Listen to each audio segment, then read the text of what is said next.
Okay, good evening and welcome.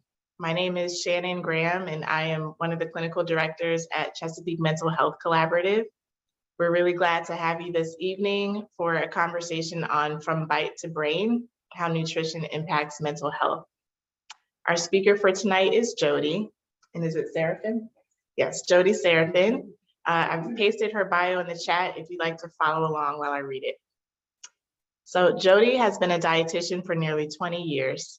For the past 9 years, she has focused her career on providing quality one-on-one nutrition counseling to adults. Her areas of specialty include diabetes, weight loss, and bariatric nutrition.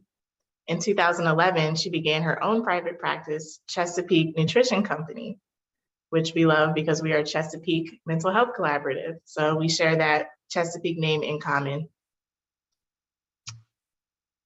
Tonight, we'll do our best to accommodate the virtual format. If at any point you cannot hear us, please just pop it in the chat, or if we freeze, let us know. Jody and I are the only people in person as of now, so we're gonna rely on you to keep us posted on the video and audio quality. All right, and with that, I will hand it over to Jody.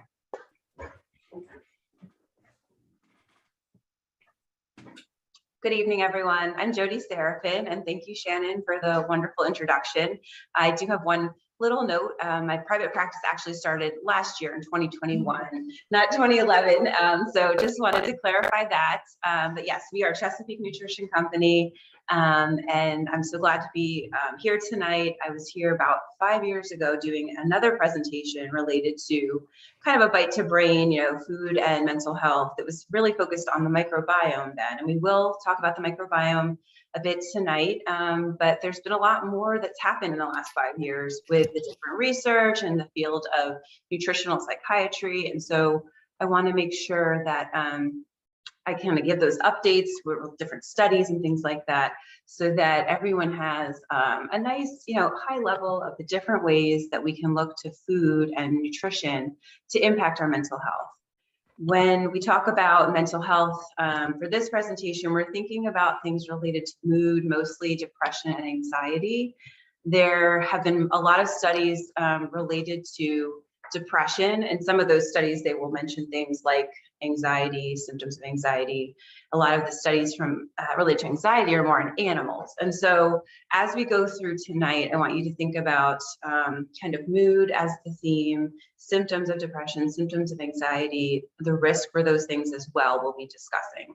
I'm going to have some slides that I'll share, and then we'll also have something that's kind of like a little activity. It's not really interactive, but it's something for you to do to kind of assess how your own diet is and where you could maybe move towards to get a diet that's more friendly to improve mental health.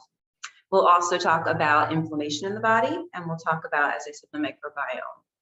As we get towards the end of the presentation, there will be time for questions and answers. So it's fine if you would like to go ahead and pop it in the chat for now, or if there's something that you feel, you really need to interject while we're presenting, that's fine as well. So just unmute yourself and ask the question. Otherwise, we'll be able to address the questions at the end of the program. So I'm going to go ahead now and share my screen so that way y'all can see the slides. I'm going to bring those up for you. And these handouts, the handouts will be mailed to you at the end of the presentation. Let me go ahead here and slideshow. Okay. So From Bite to Brain is our topic, how nutrition influences mental health. I gave you an overview of kind of what to expect from the presentation tonight. And I want to stress the point that I am a dietitian. I'm not a social worker, counselor, therapist, psychologist, psychiatrist. So if I have questions related to some of those areas, I will answer them to the best of my ability. But if I don't have the answers, I will get back to you related to that. I will, of course, address the nutrition questions in depth. I am a registered dietitian, and I'm also a certified diabetes care and education specialist. And so tonight, we're going to kind of focus on the mental health piece, and I'll share with you some of the things that I do with my clients when we're in session, what has worked for people, and also a lot of the research and evidence-based information. So starting off at a very high level, our brains are fat. 60% of our brains are fat. That's once you take the fluids out, of course. And we have preferred fuel is glucose, which is carbohydrate. There are neurotransmitters in our brain that are built from amino acids, which is protein.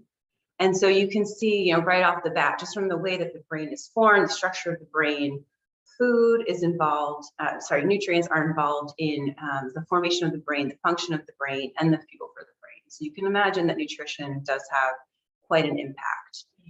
It influences the brain cells, which are the neurons, and even the way that the messages are communicated between brain cells, which is the neurotransmitters. So we're going to get into the topic of inflammation as kind of our primary topic for the evening. So when we learn about inflammation, body and also the brain, we see a lot of negative effects that can come from inflammation. Different things trigger inflammation in the body, but diet is a pretty big one. What they consider to be a Western diet is a pro-inflammatory diet. It causes inflammation in the body. And it's basically, good old American diet. We have things like refined carbohydrates. So those very simple kind of white carbohydrates, white bread, different kinds of sugar, like added sugar, using things like pasta noodles, flour, white flour.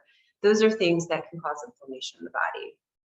Fried foods. So when we fry foods, there's some structural changes that happen with the fats and some of the byproducts of that cause inflammation in the body as well. High fat meats, which would be considered things like most cuts of beef, sausage, ribs, bacon, things like that that are packaged and processed meats, and also packaged and processed foods, all can lead to inflammation in the body. And studies show us that there is an increased risk of depression and also symptoms of depression when you have inflammation markers in your body. And so they can actually do some tests to see if things like interleukin or CRP are elevated, which indicates inflammation in your body, which also would mean inflammation in the brain. And so as we start thinking about what can we do related to inflammation, I want to take a minute to just say, there's no magic bullet, right? Everybody's looking for what's the one thing? What's the special supplement? What's the special food? What oil should I use?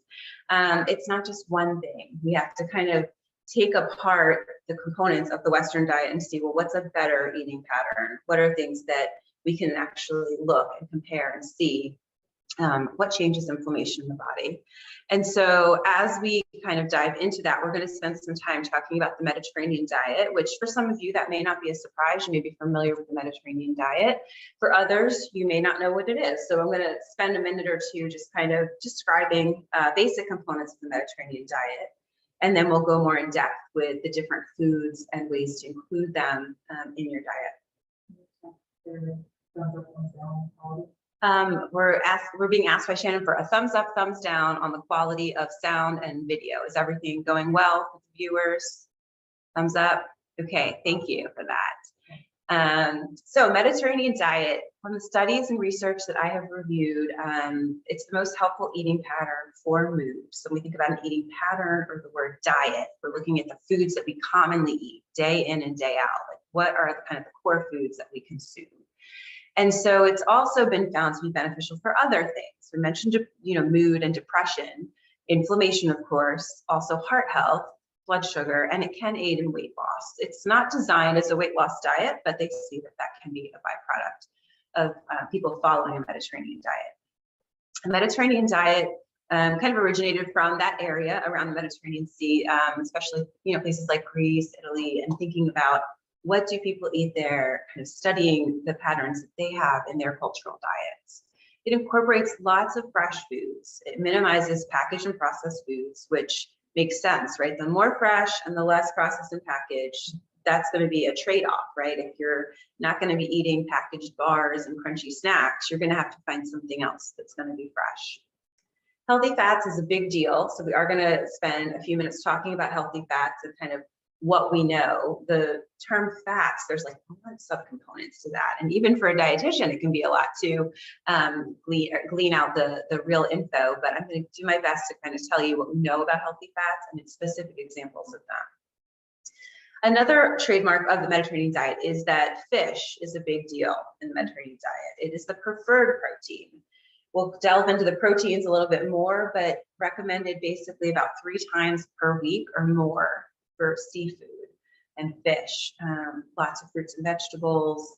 We have the inclusion of nuts, legumes, and whole grains. Legumes are kind of a subgroup of like a starchy complex carbohydrate, which includes different beans and lentils. So things like chickpeas, black beans, kidney beans, I mentioned lentils, black-eyed peas, even green peas are considered a legume. So they are very high in the diet.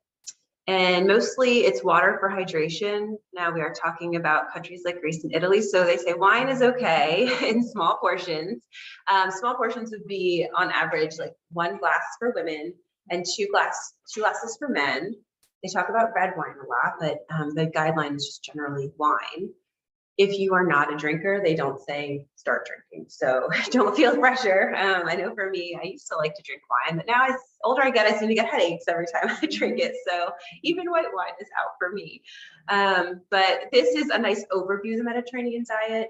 And again, we want to get deeper into this. I'm going to take a minute here to switch the screen so that we can go ahead and just get the Mediterranean diet score, which is a little activity we're going to do, I suppose we'll say. I'm going to share this with you guys, and I'm going to read it to you as well, just so you can kind of self-assess, because I'm not sure how well you can see this, but you'll get this email to you tomorrow. I'm going to ask you the questions. There's 14 questions. Now, this is something you can use for yourself right now if you have a pen and paper, if you just want to even type it into like, an email or somewhere on the screen. We're just tracking the number of yes answers to these questions. And this lets us know how closely is our own diet in line with Mediterranean diet goals. So question 1, is olive oil the main source of fat for cooking? You want to put 1 point down if you're a yes there. Question 2, do you have 4 tablespoons or more of olive oil each day? 4 tablespoons is about 1/4 of a cup. That would include with cooking, if you're drizzling stuff, if you're cooking with it. So yes or no to that. If it's yes, it's 1 point. Question 3, do you eat 4 servings of vegetables per day? And it tells us that a serving is a 1/2 cup of raw vegetables or cooked, or 1 cup of salad greens. So if you say, yes, I do eat 4 servings of vegetables a day or more, give yourself a point. Do you have 3 whole fruits or 1.5 cups of fruit each day? That would be like if it's cut up fruit, like melon, berries, things like that. 1 point for yes, if you have 3 whole fruits or more. Question 5, do you eat less than 1 serving of red meat, hamburger, sausage, or processed meats daily? That would be 1 point. Question 6, do you eat 1 tablespoon or less of butter, margarine, or cream each day? And that would include cream, half and half in the coffee as well. 1 tablespoon or less per day. Question 7, do you have less than 1 can of sugar-sweetened beverages, like a sweet tea or lemonade or fruit punch or soda? Less than 1 can per day. Question 8, do you drink 3 glasses or more of wine per week? And 1 serving is a 5-ounce glass, so be honest about your pour. Sometimes our glasses are pretty big. 3 glasses or more of wine per week. Question 9, do you have 3 servings or more of legumes, those peas, peas, and lentils each week? A serving is about 1/2 of a cup.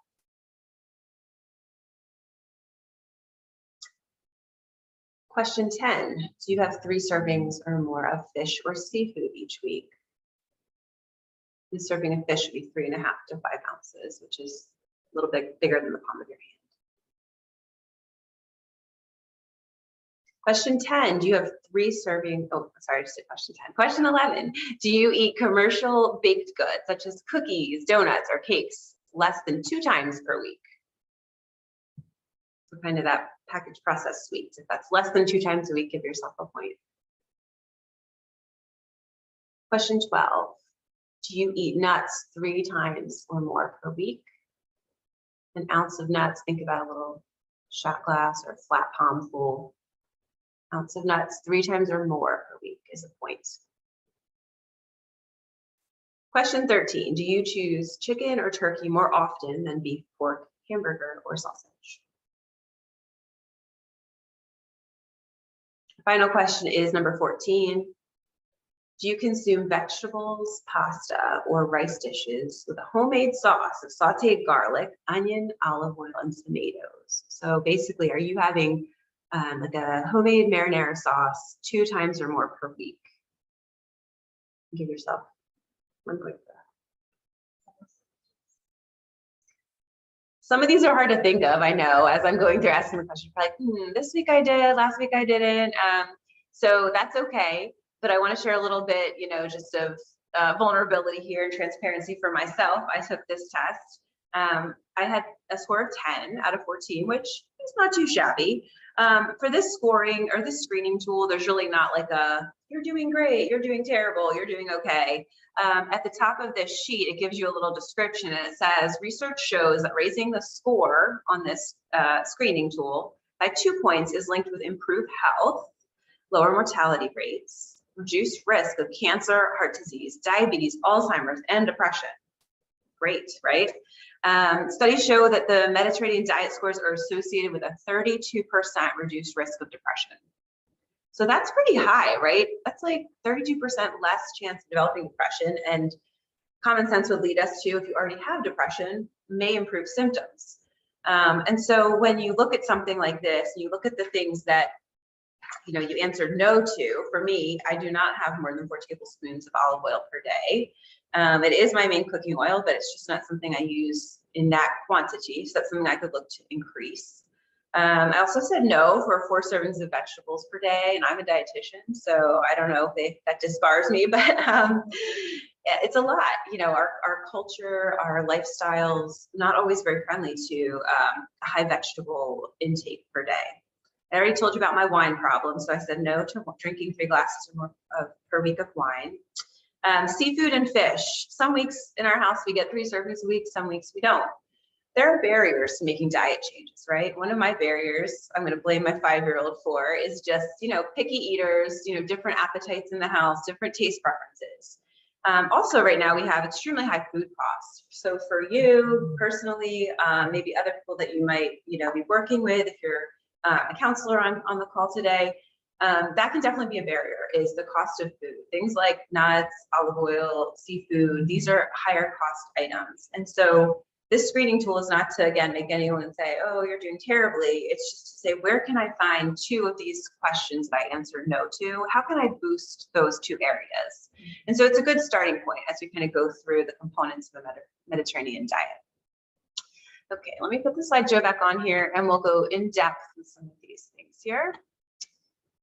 Okay. So the healthy fats, I mentioned there's a lot of ins and outs with this. So we're looking at, broad umbrella is the term unsaturated fats. Those are good for reducing inflammation in the body. These come from plant products, generally speaking. Most plant oils, nuts, nut butters, seeds, and avocado are good sources of unsaturated fat. Now, within unsaturated, we have mono and polyunsaturated. We're not going to go there tonight. We're going to talk about another subcategory, omega-3 and omega-6. These are fatty acids. They're essential. We need them in our diet. We need both kinds. But again, when we look at this Western diet, the American style diet, we are having too much omega-6 and not enough omega-3. And when that ratio is out of whack, inflammation goes up. So we're going to look at examples of omega-3 foods and omega-6 foods.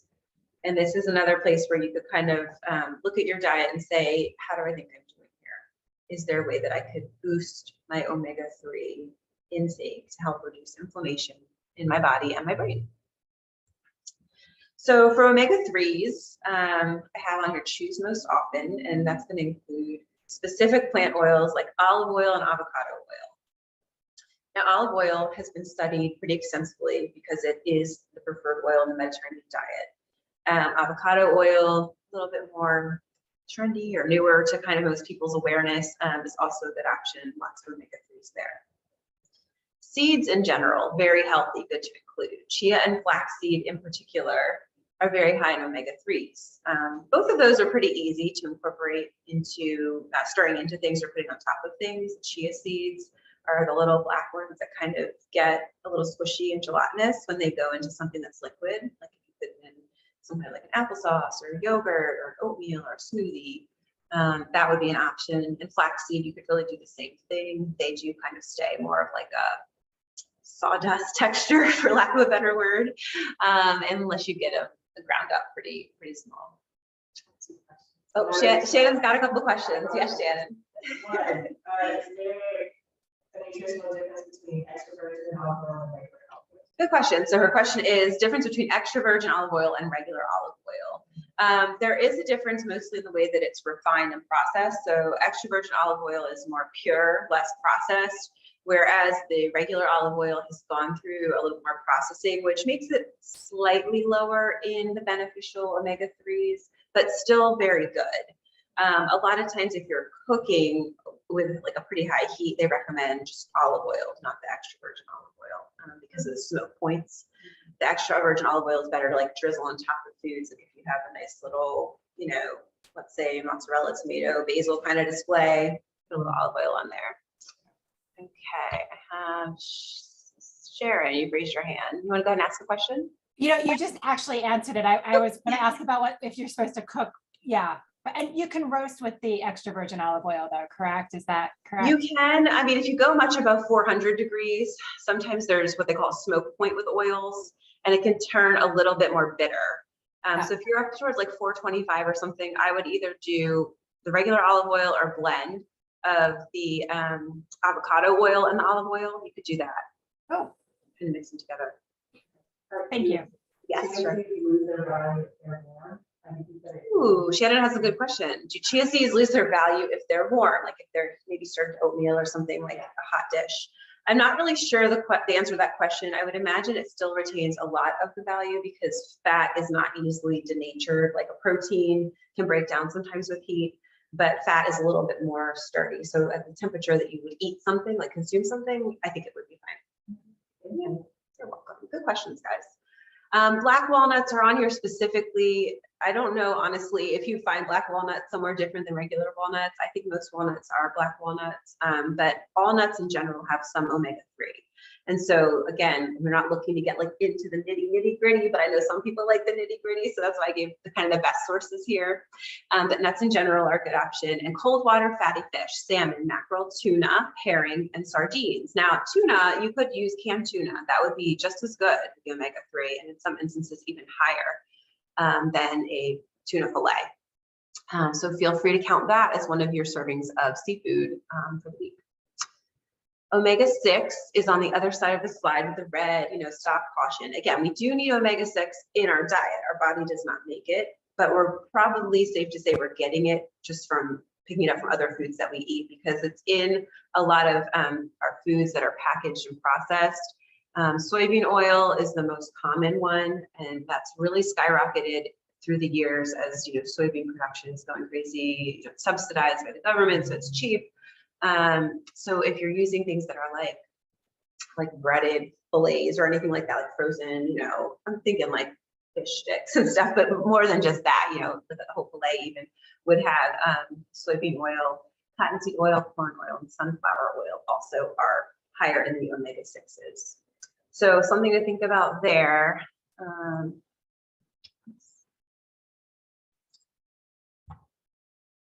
problem advancing my slide. Give me 1 second. There we go. Okay, protein sources. So we went through fats. As far as proteins, we have the kind of an eat often, eat in moderation, eat rarely. And this again is all in line with the Mediterranean diet and the studies that they've done on this. So we've already talked about options for seafood and looking at those fatty cold water fish. We have nuts, nut butters. So nut butters would be cashew butter, almond butter, peanut butter. Legumes, starchy beans, lentils, peas. Those legumes are both protein and carbohydrates. So we're going to see them again on the carbohydrate list. But when you look at protein listed this way, like these are the things you should eat the most often. You'd be hard pressed unless you're a pescatarian or vegetarian to probably getting enough of, you know, what they're recommending here for often. So again, seafood about 3 times a week. I would suggest putting in maybe a couple vegetarian dishes that have those starchy beans, peas, and lentils. That is hard for a lot of people. I have a lot of clients who, you know, I try to introduce concepts to them about like start with Mexican cuisine, something that's really approachable, and do maybe a blend of like, you know, make your ground turkey taco seasoning, you know, mix and put a can of black beans in there, or add some kidney beans and just mix it all together and do that for your tacos. So a lot of the things I do with my clients is work in incremental steps to kind of get there, because asking someone who's eating, you know, a lot of processed meats, quick foods, convenience foods, and saying, okay, you have to eat, you know, vegetarian dishes a couple times a week, that's a leap for a lot of people. So that's something I talk about a lot with clients. And then the nuts and nut butters, definitely, again, recommend them. Costs can be high. With the nut butters, you want to get the natural type that you have to start.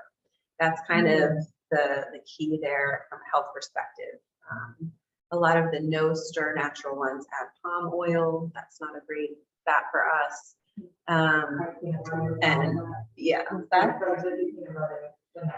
yeah, so Shannon's asking about Jiffy peanut butter. Yeah, that has like sugar and salt added in. And if it's the no stir natural, that has palm oil as well. Yeah. So it's, again, it's a taste change. It's a palate change, but that would be a better suggestion, would be the natural nut butters. Moderation on a Mediterranean diet includes poultry, eggs, cheese, and yogurt. So some people are surprised to hear like dairy, you know, true dairy is part of this diet. They don't really talk about cow's milk very much, but they do talk about the cheese and the yogurt in moderation. Rarely would be the red meats, the processed meats, the, you know, hot dogs, sausages, things like that, bacon, and the frozen breaded proteins. So that is, you know, again, just all in line with what they've studied. Carbohydrates is the final macronutrient that we'll look at for the Mediterranean diet. And eating often, as promised, the legumes are here again, the starchy beans, peas, and lentils. We have fruits, vegetables, potatoes, whole grains, nuts, nut butters, legumes. So this is something I love about the Mediterranean diet, is that it's not low carb. They're not saying stay away from carbs. I mean, almost every diet people have tried for different things, whether it's heart health, weight loss, cancer reduction, like all these things, are saying, oh, no sugar, no carbs. This diet embraces it and actually kind of elevates the legumes, which are a carbohydrate, to a more prominent place in the diet. So to see potatoes on there, that's pretty good news. This would, of course, not include like a French fry or potato chips. So we're looking at roasted, baked, mashed, things like that would be beneficial. And the difference between sweet potato and white potato isn't really specified in the Mediterranean diet. I would imagine that it's actually more white potatoes that is more culturally traditional there. The sweet potatoes are a fine option as well. When we talk about the yogurt, they have that listed as something to do in moderation. And typically that is plain yogurt. When I work with my clients, again, I try to introduce lower sugar options or stevia sweetened options if they don't want to do the plain, because plain yogurt is not for everyone. Brand like Oikos 000 that uses stevia, which is a natural sweetener that's not sugar, and they have tons of flavors. You could use something like the Chobani, less sugar, lower sugar options that are not artificially sweetened, they just have less of the real sugar. Also fine with the plain yogurt to add some fruit to it, you know, honey or something like that is okay. So you have some options there. Eating rarely in the carbohydrate group would be refined grains. So I think I mentioned before, like the white pasta noodles, the different like packaged processed snack foods like crackers and pretzels and things like that. The white bread, white flour. Sugar sweetened beverages are a rare food for the carbohydrate group in the Mediterranean diet, and anything high in added sugar. So when we think about, for the average American, I think the recommendation here is just, you know, looking at those healthier carbs and really upping them. I do want to direct your attention to the fact that whole grains are in the eat often group. So if you have like whole grain piece of bread, whole wheat noodle, whole grain cracker, that's a different deal. So I have clients who get excited when I'm like, how about some wheat thins? And I'm like, oh, I can eat wheat thins. And I'm like, sure. I mean, that is a packaged processed snack food, but it's a whole grain. So again, we're taking an incremental step, getting to a more whole food based diet.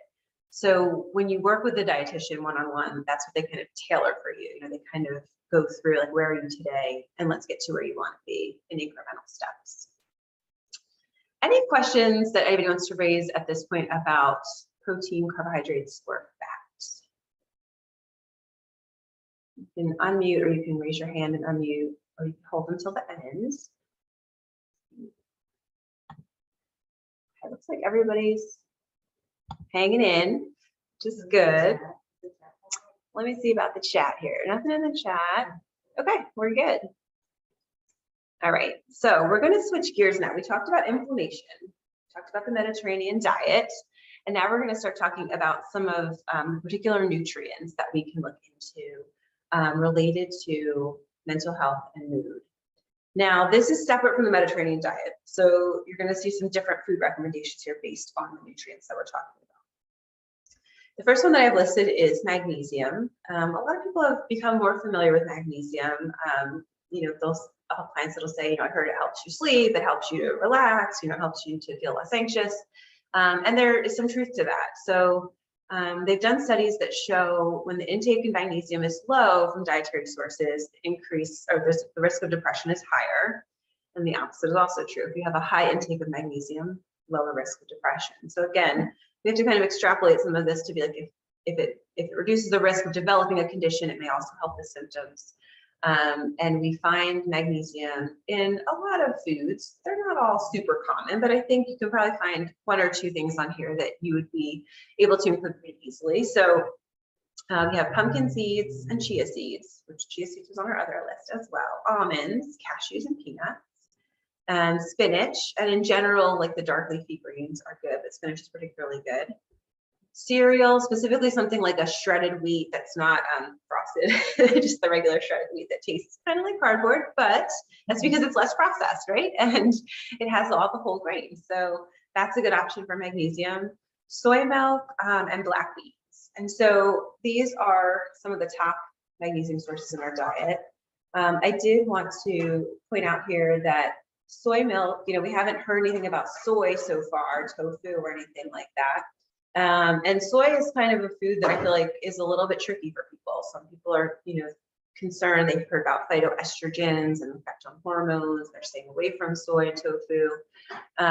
When I counsel clients, for the most part, I'm fine with people including tofu products, soy product, edamame. It's a good source of protein. It has a lot of fiber. It's a healthy carbohydrate.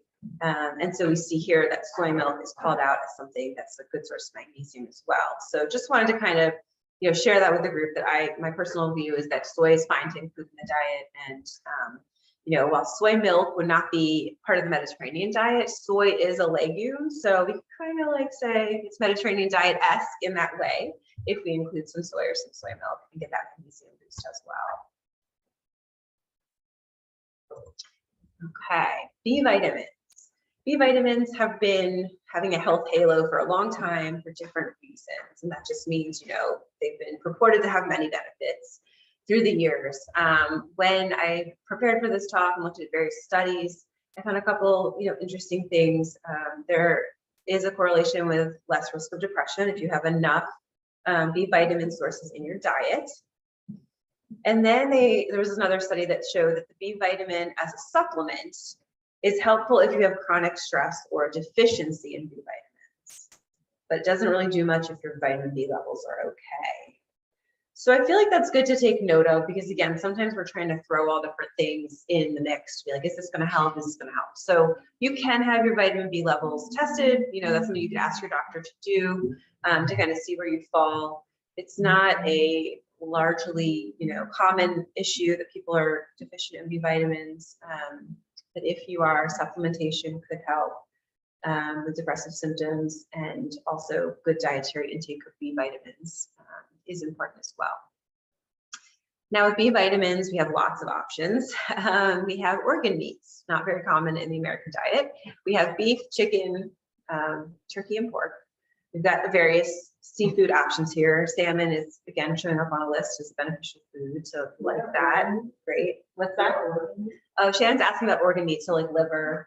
In some cultures, they eat other organs as well, entrails, things like that. So we don't want to maybe to focus on that too much, but again, it is something that has good B vitamins. A lot of times there is, however, a lot of fat in those as well. So probably not the best from like a heart health standpoint and an inflammatory standpoint.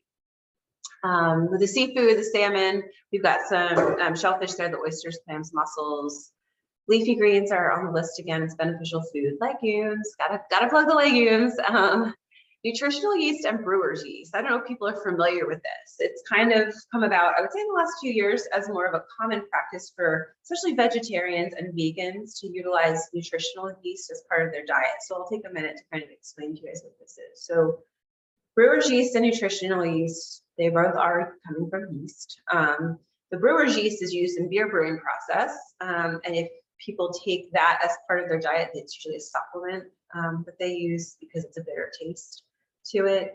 The nutritional yeast is more like a powder or a flake, kind of like a dry, like think of they dried almost like a yeasty slurry of like water yeast. It kind of forms like a powder or a flake, like a sea salt kind of texture.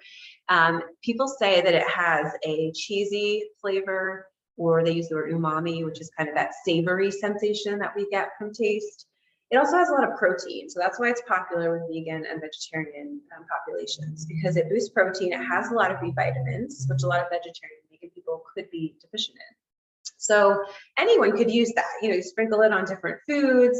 You can use it in things like different smoothies and shakes and things like that. So that's a good source of B vitamins as well. Milk, yogurt, and eggs, all really good with B vitamins. And here's whole grains again, and cereals that are fortified have a lot of B vitamins. So again, this is all in service of reducing risk of depression, is having enough B vitamins. Supplements. This is a very popular topic. Again, looking for kind of that magic bullet. There's a few things that I found in the literature that do have scientific evidence that they can help with mood. So first one is zinc. Zinc is a pretty popular supplement, especially during COVID times with people wanting to boost their immune system. A lot of people are going for zinc. Zinc has been found really helpful as an adjunct, which means in addition to depression medications. So if you're, prescribed depression medications that you're taking and you start taking a zinc supplement, they've done studies that show that can reduce symptoms of depression. And they use a 2 to 5 milligram dose per day. And I would, always advise talking to your doctor about that before you add anything in, just to see what they think about it with your other health conditions or concerns. But zinc in general is a pretty safe supplement. Could be beneficial. Vitamin D deficiency needs to be corrected in order to improve depression symptoms. So if you have vitamin D deficiency, which a lot of people do, supplementation would be best. I have some clients that come in and like, well, I'm low vitamin D, what can I eat to boost it? It's really hard to boost it from diet alone. So I do recommend take the supplement and get those levels up to a good baseline. And then we can use, diet choices to support it. St. John's wort, lots of studies were done on that through the years, and it does show some help with symptoms of depression and anxiety. You may recall just recently, we have lots of issues and concerns with the quality of supplementation, right? So every now and then there'll be a study like people are taking a supplement and end up in the hospital and liver problems or things like that. And so even with things like zinc supplements, vitamin D supplements, and St. John's wort, you don't really know what you're getting. They're not regulated in the same way that medication is. So I always encourage my clients for something like St. John's wort, like think about your budget, think about actually tracking your symptoms to see if you think it helps, you know what I mean? To actually write down like, how did I feel the weeks before I took it? And then do I see an improvement? Or is it a placebo effect? It's hard to say. The last one here is a group of supplements that fall into a group called adaptogens, rhodiola, saffron, and ginseng. So these are all plant-based, like herbs, roots, things like that, that you can utilize, some in the diet and some as supplements. There's some research that shows they may improve sleep and balance stress hormones and lessen symptoms of mild to moderate depression. So again, it's kind of buyer beware. These aren't regulated, but they're usually not harmful to try. So I just, again, would encourage you, if you want to try these types of things, to make sure that you are kind of tracking your symptoms to see after a month or so, do you think it's actually helpful? Okay. Talked about a lot of things that help. We talked about reducing inflammation with a Mediterranean eating pattern. We talked about some specific nutrients and supplements that you could utilize.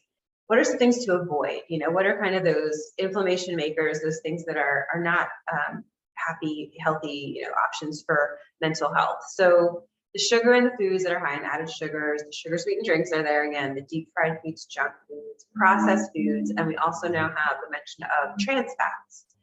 I would say, gosh, maybe 15, 20 years ago, I don't know, they started really cracking down on trans fats in the American diet. And so because food manufacturers need to label it, it's really driven down the quantity of trans fats in our diet. Trans fats do occur naturally in some animal products, but they are added to a lot of packaged foods to improve things like what they call mouthfeel, like the texture, the feeling, the smoothness, or the crunchiness of a product. And so those are things to really limit. You can glance at a nutrition facts label. It's listed right there under all the other types of fats to see if there's any trans fat in the diet. It's recommended to have, you know, as little trans fat as possible. So to me, if we're getting some naturally from some of our fresh foods, then I would like to avoid them completely in packaged foods if possible.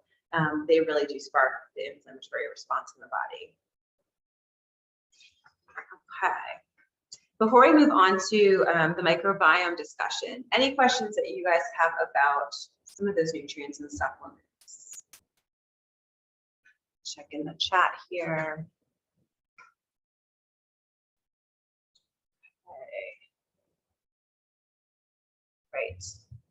So now we're going to switch gears a little bit for our final topic, which is something they call the second brain, which is the digestive system, the gut. So I'm going to give you a little overview in my own words, and then I've selected two short clips from YouTube. They're about 2 minutes each. Because it has really nice infographics that, you know, kind of help you picture this, because it is a difficult concept to really wrap your mind around, to think about. There's a whole like jungle in your gut of different organisms that are growing, dying, you know, breeding, spreading. And this is actually kind of the forefront of this nutritional psychiatry, is looking at what's going on with our microbiome. So our body in general, skin, hair, mouth, everything inside of us has bacteria living there, trillions and trillions of them.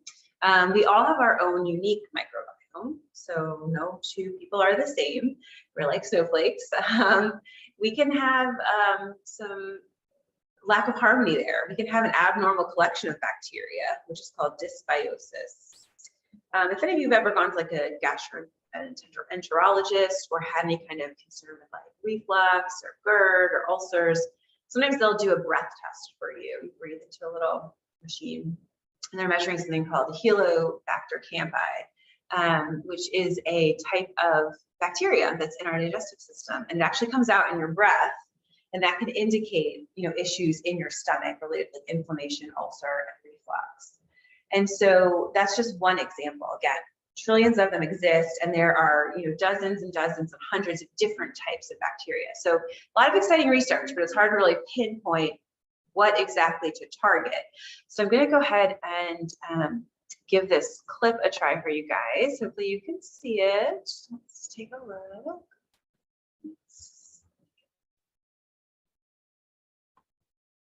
Try to skip the ad. This is not the guy, so I'm going to mute him. He's the ad. Okay. Thumbs up. Can you guys all see it playing? Can't hear it Can't hear it. Okay. or see it. Can't see it.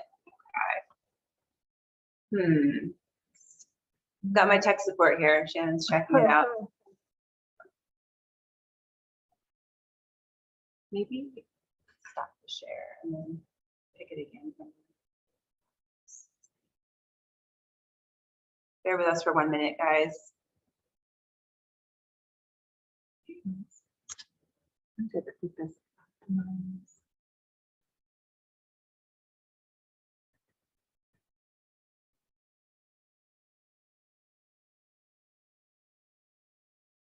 One more thing. Okay, releasing. We're gonna try one more thing.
Okay, guys, sorry about that.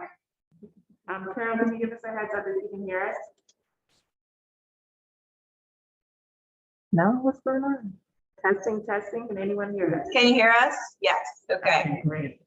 All right, we will continue on with the slides. Let me just share my screen again. Sorry, guys, for the technical difficulties, but we will send the slides out with the handouts tomorrow, so you guys can take a look.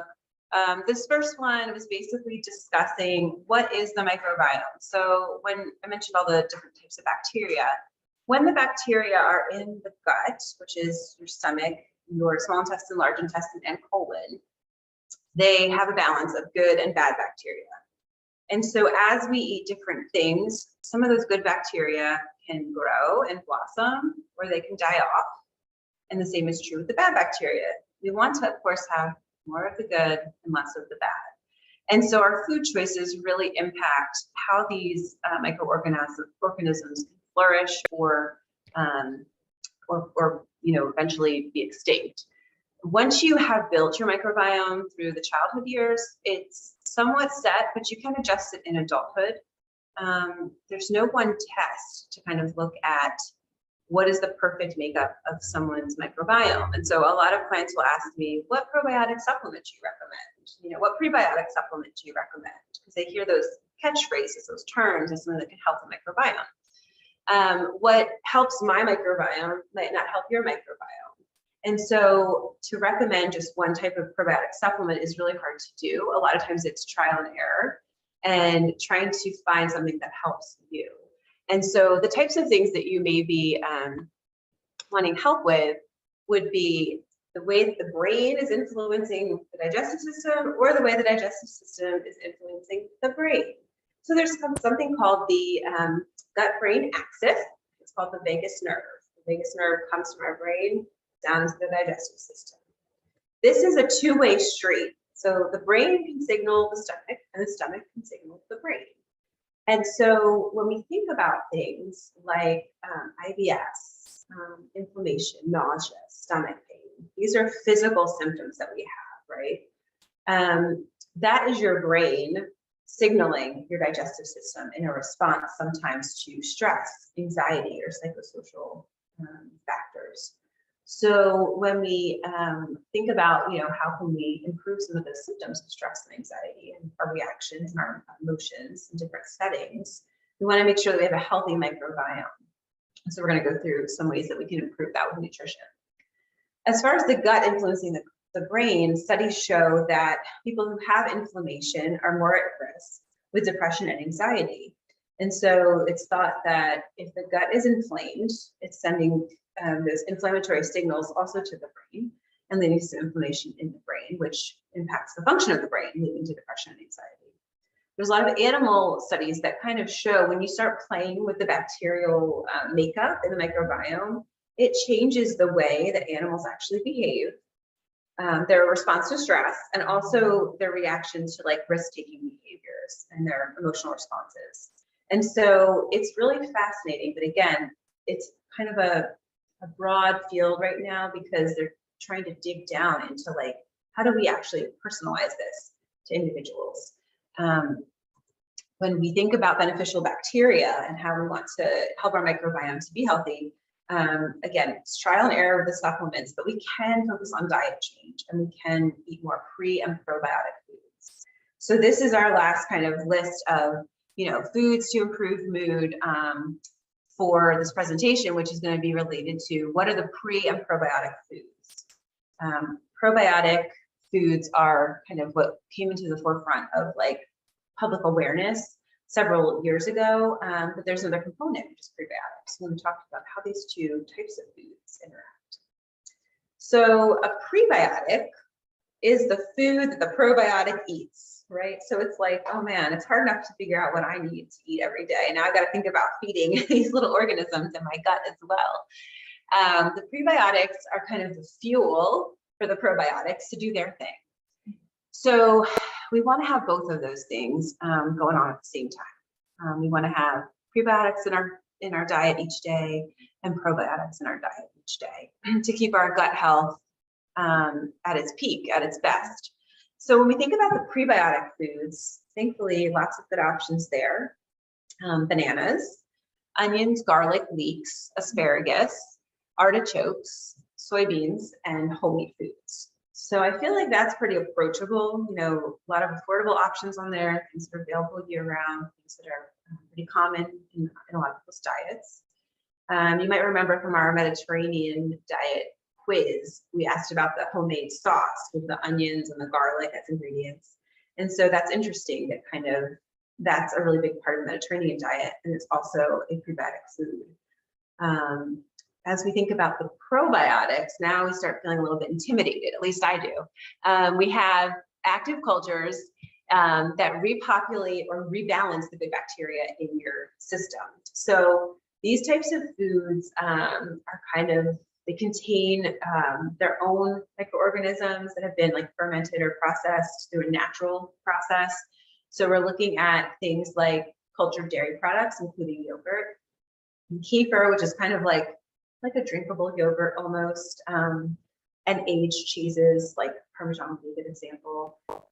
So yay for the cheese. Those are things that are probiotic. They help to rebalance our good bacteria and repopulate good bacteria in our gut. So the first couple I mentioned, yogurt, kefir, aged cheeses, we're feeling pretty good about that. Kimchi, some people love that, which is great. Shannon's a fan. Sauerkraut, some people love that.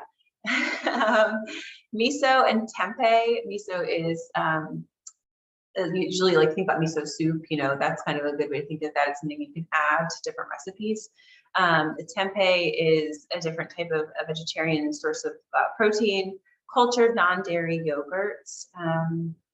That would be like, we have all these like almond milk yogurts, coconut milk yogurts, cashew milk yogurts, all these things. So a lot of the brands know that people want the probiotic benefit of yogurt, and so they're adding them to those products. So like the Oatly, the Daya, the plant-based Chobani, they all have lots of probiotics in there. So this is really a tough one when you're talking to someone, like when I'm doing sessions with clients, and I'm like, okay, so these are the things you can pick from that are probiotic, and they're like, well, I don't like dairy, and I don't like kimchi, and I don't like sauerkraut, and I don't know what miso is, and I don't know what tempeh is.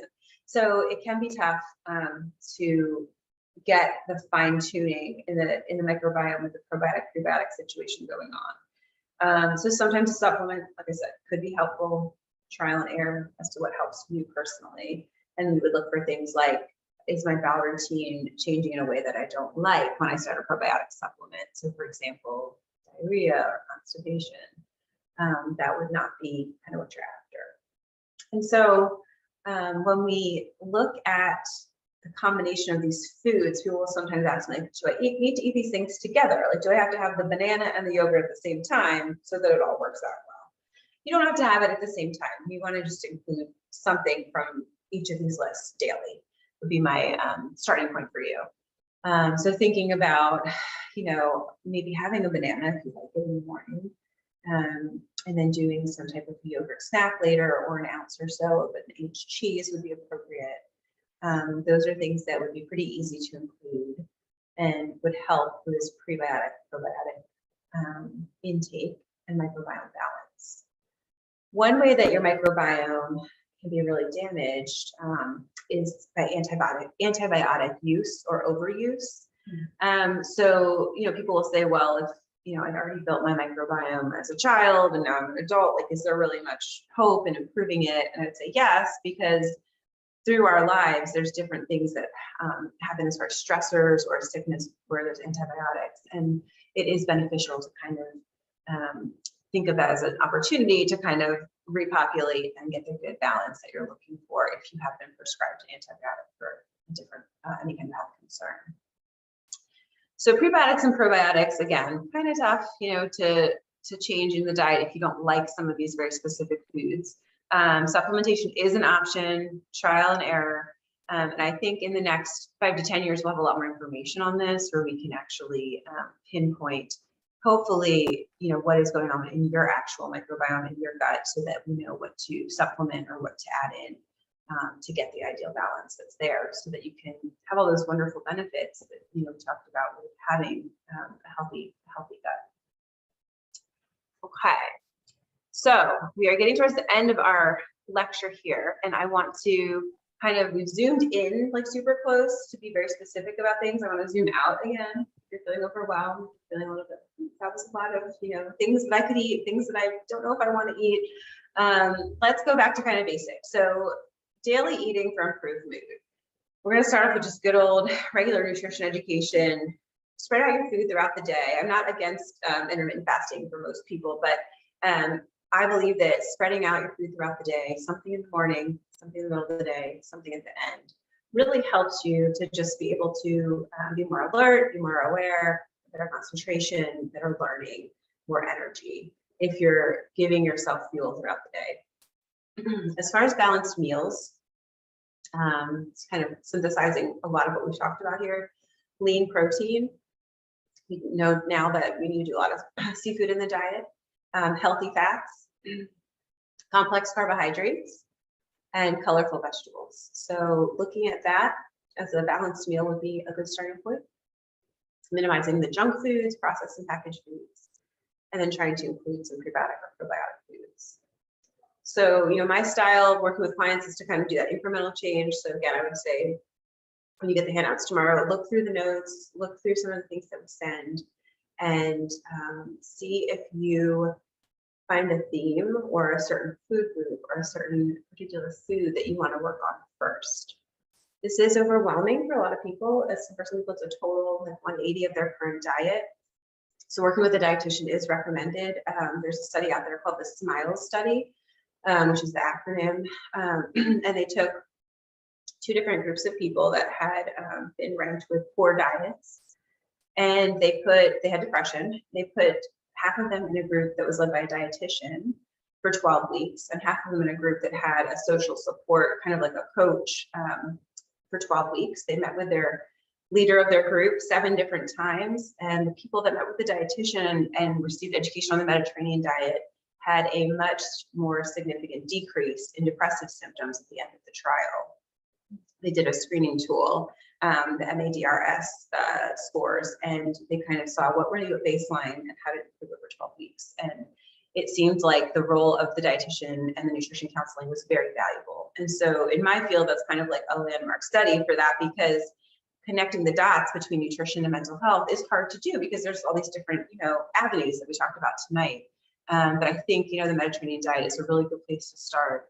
And I'd be happy to work with anyone if they wanted to create a meal plan like that and fine tune it over time.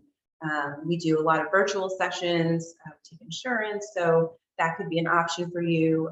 But I would, again, encourage you tomorrow, just look through all the information and kind of like take a breath and think, where can I start? Like, what's one thing I could do from what we've kind of gone through with this presentation? Does anyone have any questions now? That's the material that I have prepared for tonight. So really we can open it up to any question on what was presented, or if there's something that I didn't mention that you may want to ask about, feel free. If you'd like, you can, just take yourself off of mute and pop in or put it in the chat if you'd rather that. I had a question. Sure. Do you recommend for the omegas taking an actual fish oil supplement? Because I think for a lot of people that might just be easier. That's a good question. So again, when we look at the way the studies have done, they usually are looking at the diet component and not the supplementation piece. I think the supplementation piece is for fish oil is beneficial if you don't like seafood at all or it's out of your budget to eat it 3 times a week. That would be a fine option. As far as regulation with that, the better ones usually do cost more because they're more purified and refined. So the brand can be tricky to like find, one that is a little bit better than the rest. But I think it could be a good option certainly for people that don't eat the 3 servings of seafood a week. Thank you. Yes. We have a couple of questions in the chat that I'll address. So someone asked about cottage cheese. So cottage cheese is a high source of protein, high source of calcium. It's not an aged cheese. It is a curdled cheese. I'm not honestly sure if that is a high probiotic food. I'm not sure if that was the point of your question to ask if it was a probiotic food or not. But I think for most people in general, cottage cheese can fit in nicely as a high protein option and a high calcium option. So if you want to ask a follow-up to that question, Sarah, to clarify, that would be great. But for now, I'll go on to Susan's question. She asked, what do I think about air fryers? I think air fryers are great. I don't have one. I wish I did. I feel like it's one of those things where I just don't have space on my counter for anything else. They crisp the food up with using less oil, and the heat temperature is not as high as deep frying, so it's not doing as many of those negative structural changes to the composition of the food. So I think air fryers are an excellent option for preparation method. Good question. Just looked up cottage cheese. There are some with probiotics. You have to look at the label. So, So as far as a lot like of a are 4 to 5 probiotic. one. Gotcha. Okay, so someone's asking about kombucha. Oh, good. I'm glad you guys asked about that. I was actually going to mention. So kombucha is something that's kind of, again, health halo. People say, oh, this is great. There's so many benefits. So there are some benefits to kombucha. I was not able to find anything in the literature that had strong evidence that the probiotics that are in kombucha are actually beneficial to gut health. And so that doesn't mean that it's not necessarily, but again, when we're looking at all the different strains of microorganisms, the things that kombucha produces as probiotic, it is probiotic, is not necessarily shown to change the microbiome for a beneficial way. So that's a great question. What other questions might we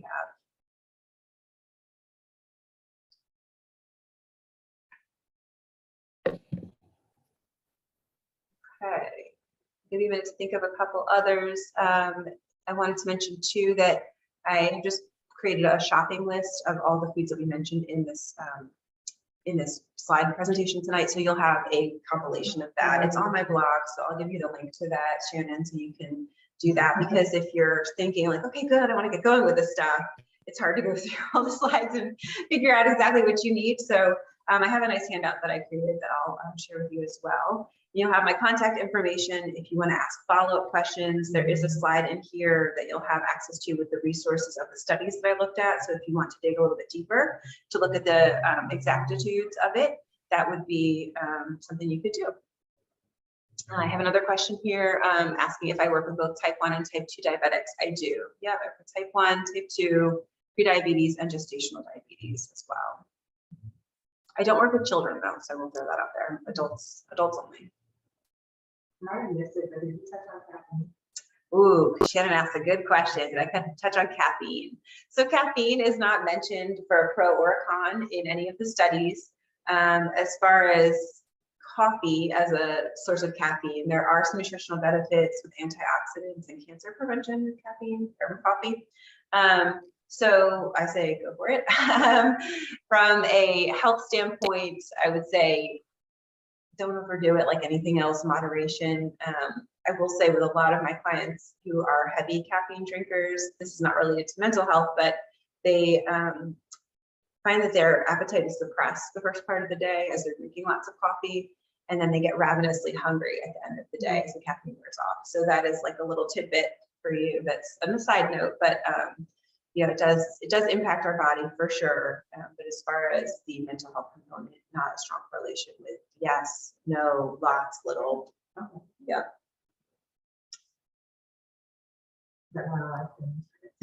She's bringing up the cream. She wants to know more about the cream. Yeah, not a lot of cream and sugar.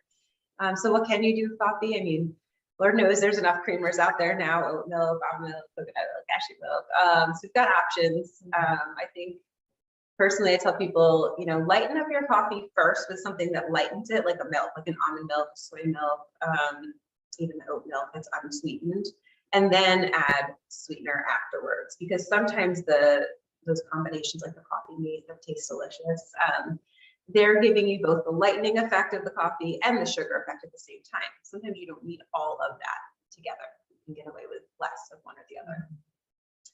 Okay, I have another question. Oh, this is a good one. What are the benefits of apple cider vinegar? So apple cider vinegar, also a health halo situation where there are some studies that show some benefits with digestion. Some people use it for weight loss. There's really not any solid evidence that it benefits us. If you're using apple cider vinegar, I would recommend diluting it just because of the acidity of it. It's not good for the lining of the stomach to take like a shot of apple cider vinegar every day straight, or mix it with some water to dilute it down a little bit.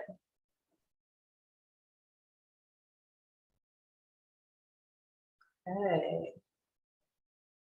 Anybody else want to speak up, chat up? What about tea? Various teas? Good question. So tea, not so much with the Mediterranean diet as far as inclusion or exclusion of tea being beneficial or not. I would say most of the studies related to the nutrition in tea have to do with like polyphenols, flavonols, antioxidants, things that are micronutrients within the tea that can benefit things like cancer risk reduction. When I looked at the kombucha, they talked about like green tea kombucha and that there were benefits for green tea for health overall, but not specific to mood.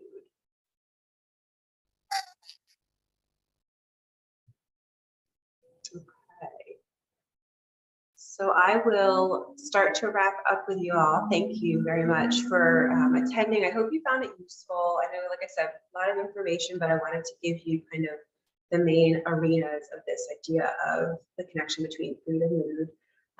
And we will send you all the information via email tomorrow, and feel free to give me a call or shoot me an email from my company's website, chesapeakenutrition.com, if you want to connect directly with me. Okay. All right. Thank you, guys. Take care. Thank you, everyone, for attending. I'll send out the recording and everything as a follow-up. And I also want to thank you, Jody, for not only presenting, but donating half of your honorarium to our scholarship fund. We so appreciate that. So thank you. Good night. Thanks. Sorry the videos didn't work, guys. See you soon. Bye. Thank you.